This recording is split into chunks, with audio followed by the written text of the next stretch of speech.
Nasihat tak wakal, pisah tempat tidur. Pisah tempat tidur tak wakal juga, baru boleh pukul.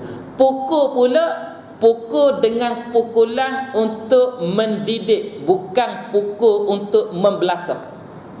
Yang kedua, pukul di bahagian-bahagian yang tidak menimbulkan aib, menimbulkan malu. Di tempat-tempat yang banyak daging, umpamanya tapak kaki, di betis, bukan pukul di muka. Kalau pukul di muka lekat bekas gapo, malu dia, bengkok pipi dah, bengkok lebang mata. Dan pukul pula sebenarnya kata guru kita macam kata ambil lidi sebatang, pukul kita. Memang tak sakit, tak gapo, cuma dia sebagai ibarat kata agama beri ruang pada abang untuk pukul kamu, walaupun pukul ni sebenar tak sakit.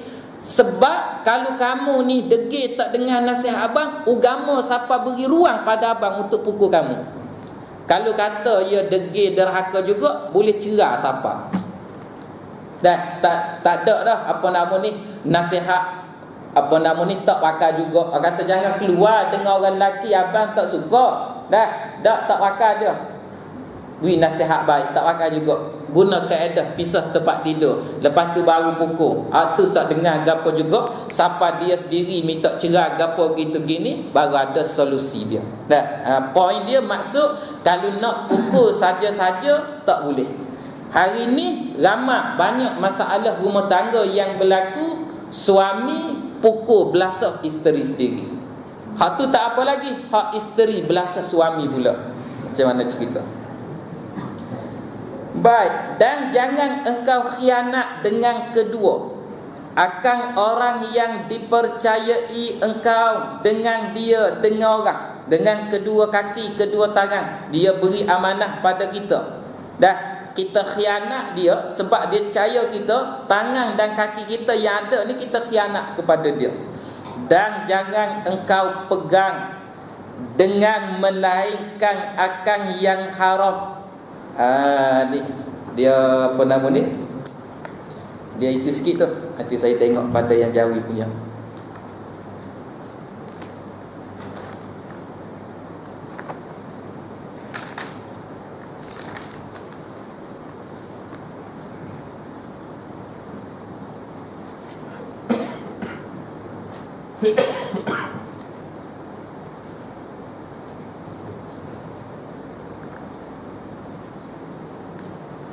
Tu. Baik, pembetulan pada kitab dah.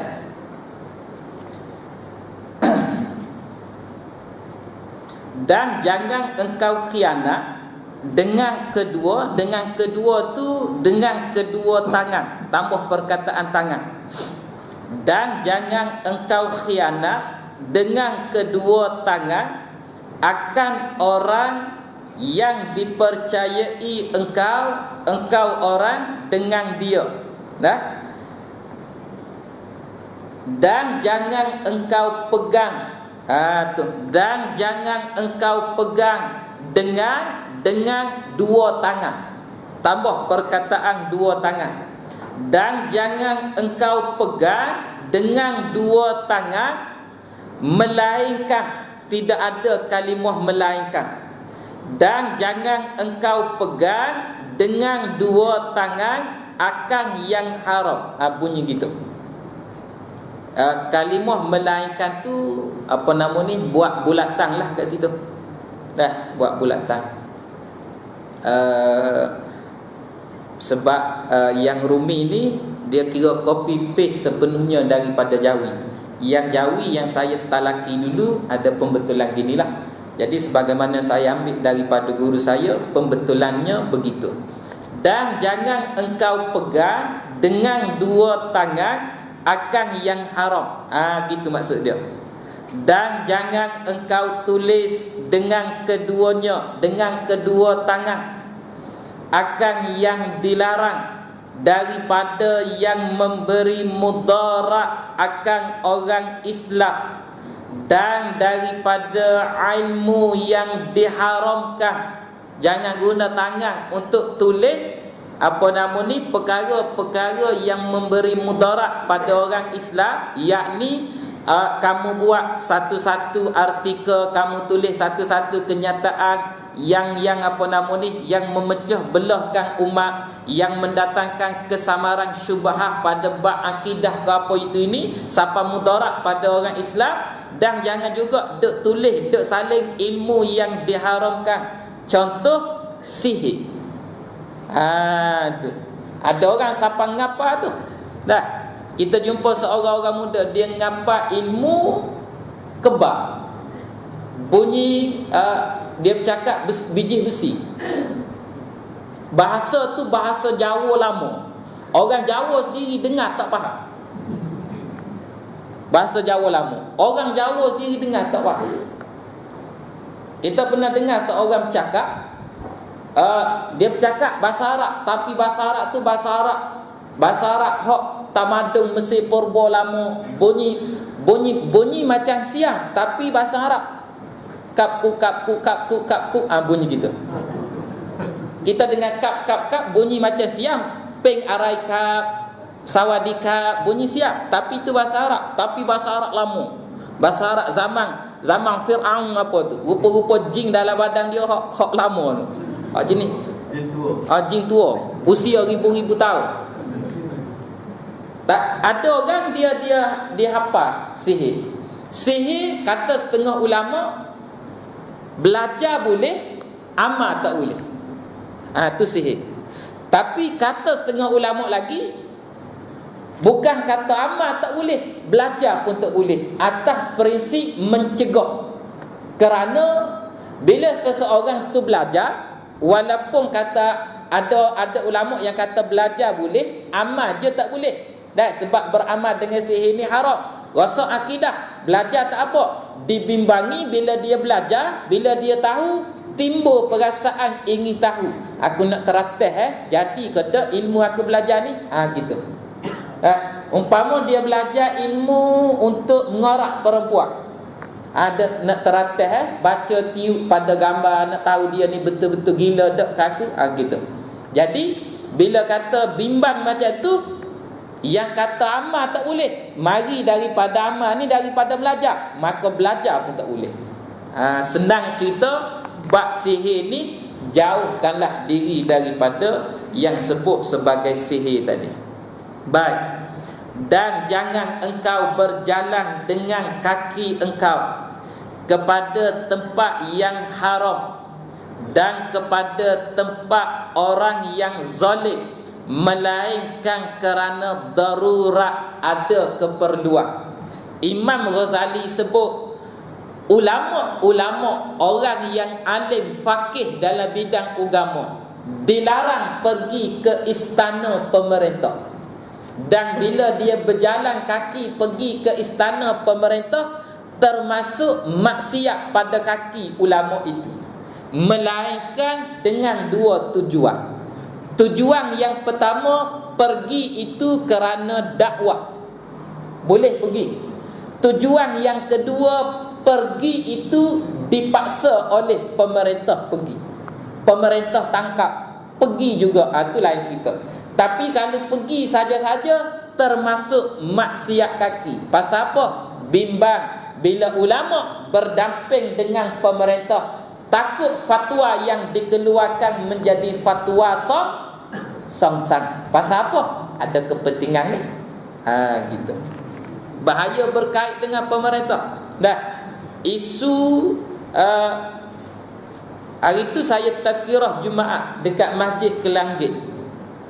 Kebetulan minggu lepas khutbah Jaiz, dia bincang khusus bab web di Permata. Web web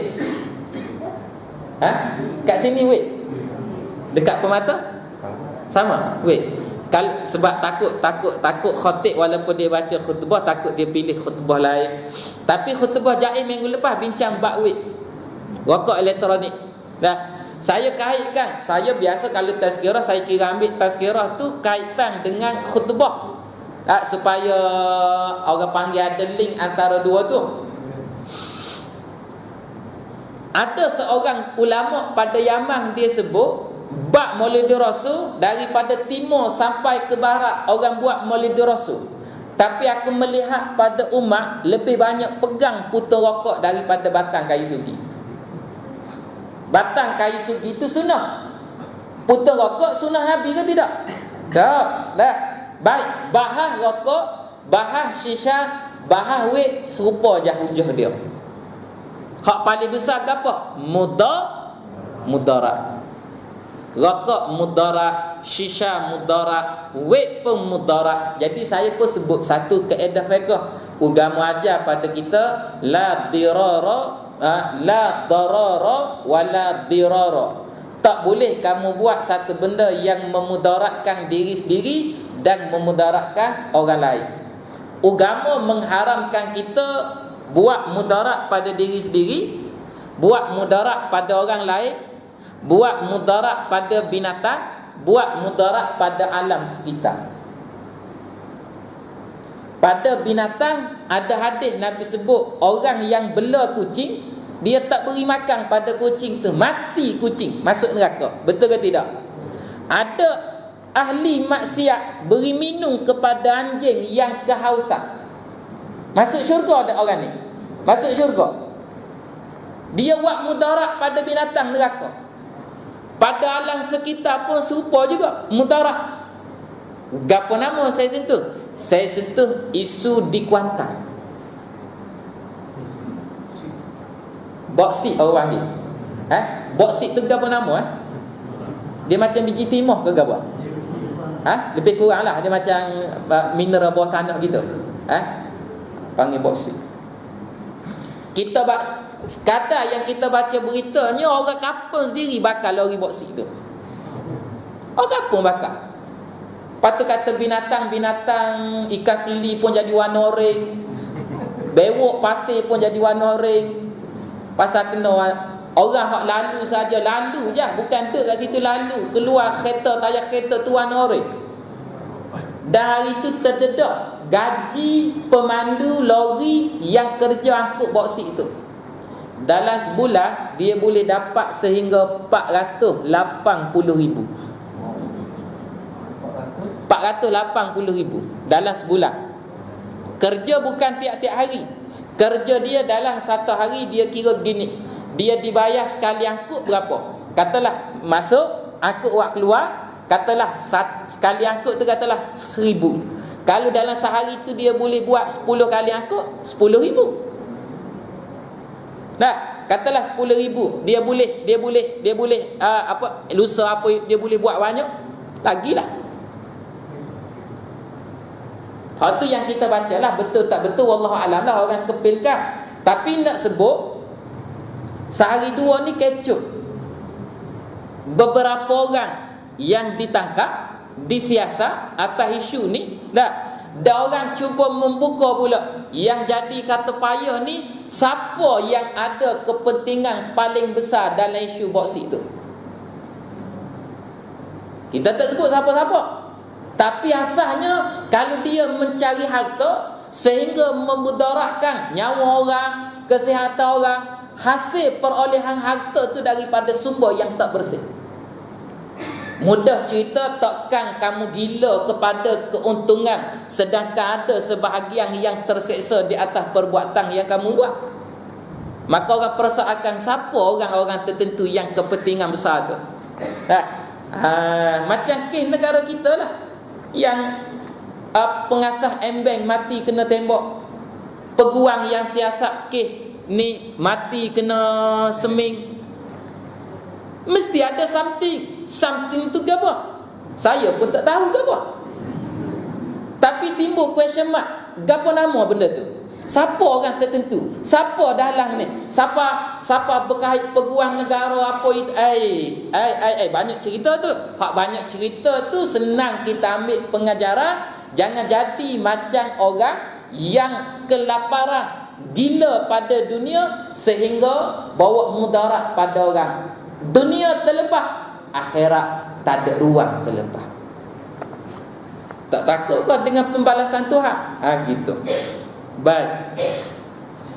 Kemudian dia sebut di sini, Pendeknya, segala gerak engkau dan segala diam engkau itu sebesar-besar nikmat Allah Ta'ala atas engkau. Maka palingkan, maka palingkan, bukan palingkah tu, palingkan. Dalam kitab ni palingkan, ni kitab Jawi. Kena tengok kitab Jawi pula. Banyak kesalahan Rumi ni. Maka palingkan olehmu akan dia, akan segala gerak dan diam engkau kepada taat, supaya adalah engkau daripada mereka yang mengetahui akan nikmat dan mensyukurkan nikmat. Ada kaki, ada tangan, boleh gerak, boleh diam. Maka diharap berkekalan nikmat itu pada engkau, kerana syukur itu sebagai pengikat bagi nikmat. Bila kita syukur, harap-harap dengan bersyukur atas nikmat Allah ni, Tuhan beri berkekalan nikmat tu. Tapi kalau Tuhan nak ambil, sabar je lah, reda je lah. Tu. Macam saya sebut cerita Ustaz Isfandiar daripada UAE, yang saya kata satu classmate dengan Syekh Masyari Rashid Al-Afasi, qari Quran, hafiz Quran dia.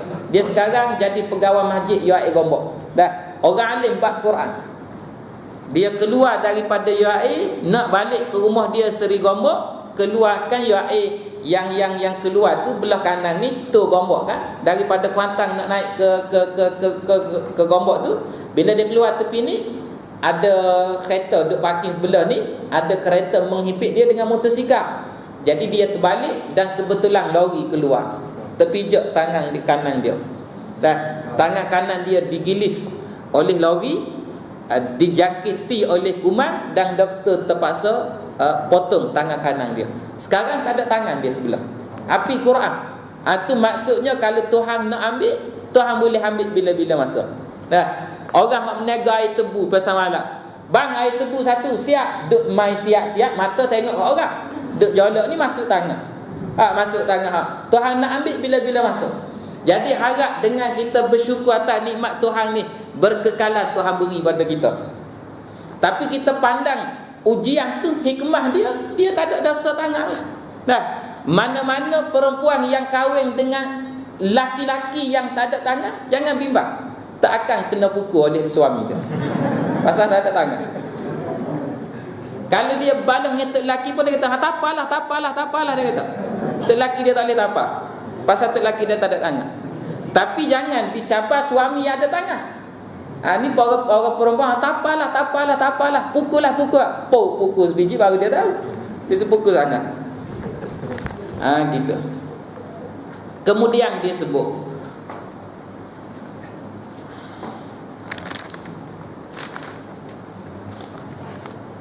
kerana syukur itu sebagai pengikat bagi engkau dan sebab bagi bertambahnya. Mana tadi? Baik. Dan sebab bagi bertambah nikmat, dan jangan engkau palingkan segala gerak dan diam engkau itu kepada maksiat, supaya jangan ada engkau daripada mereka yang kafir akan nikmat. Artinya orang yang tiada syukur akan nikmat. Ni orang panggil istilah kufur nikmat. Kufur nikmat ni tak bawa kepada rasa akidah, tetapi bawa kepada akan disoal di hadapan Allah, kerana Allah beri untuk buat taat pada dia, tapi digunakan untuk buat maksiat. Yang kata masuk neraka kekal selama-lamanya, orang panggil kufur hakikat. Dia ada dua, kufur nikmat, kufur hakikat. Kufur hakikat tu sembah berhala atau hakikat. Ni kufur nikmat. Baik. Maka sebab ditanggalkan, maka sebab bagi ditanggalkan nikmat itu, dan sebab bagi seksa yang bersangatan, pada hari mengsaksikan atas mereka itu oleh segala lidah mereka itu dan segala tangan mereka itu dan segala kaki mereka itu dengan barang yang ada mereka itu mengerjakan akan dia akan barang di dalam dunia daripada segala kejahatan. Maka bila kata guna atas jalan maksiat, kufur nikmat pada Allah, anggota badan ini akan bersaksi di hadapan Tuhan terhadap apa yang kita buat. Ada orang dia tanya nak cakap macam mana, tangan, kaki, anggota badan ni, mulut tak ada.